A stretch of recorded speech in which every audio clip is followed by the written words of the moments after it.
আলহামদুলিল্লাহ। সবাই অনেকেই আমাকে বলে গরু পাললে কেমন লাভ, গরু পাললে কেমন লাভ। ভাই, গরু পাললে লাভ আছে, কিন্তু আপনি গরুর পিছে আপনি প্রচুর পরিমাণ শ্রম দিতে হবে, নিজে পরিশ্রম করতে হবে।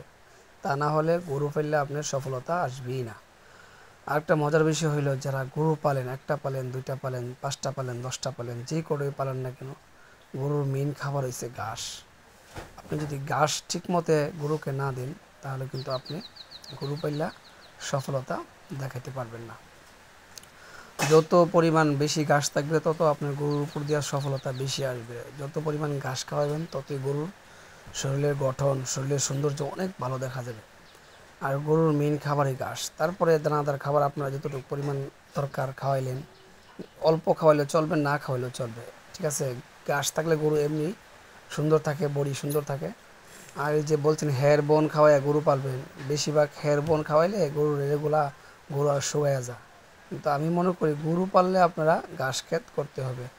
আর সবসময় মনে রাখবেন, গরুকে যাই খাবার দেন না দেন, টাইম টু টাইম খাবার দিবেন। গরুকে সপ্তাহে 2বার হইলে গোসল করাবেন।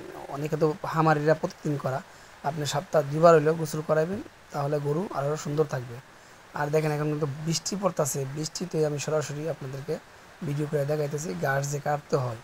ঘাস কিন্তু আমি আরও কদিন রাখলে আরও বড় হইতো, কিন্তু এখন ওই জমিতে ঘাস নাই, এই জমিতে ঘাস বাইটা বাইটা, তো ঘাস তো কাটতেই হবে। এই জন্য গরু পাললে ঘাস করতেই হবে। আর গরু আর কি কি সমস্যা থাকে না থাকে, এই যে আপনাদেরকে আমি পরের ভিডিওতে দেবো। গরু পাললে লাভ আছে, কিন্তু নিজে যদি আপনি শ্রম দিতে পারেন। তা আশা করি আপনারা আমার ভিডিওটা অবশ্যই বুঝতে পারছেন আমি কি বলছি। এই বলে শেষ করলাম। আসসালামু আলাইকুম।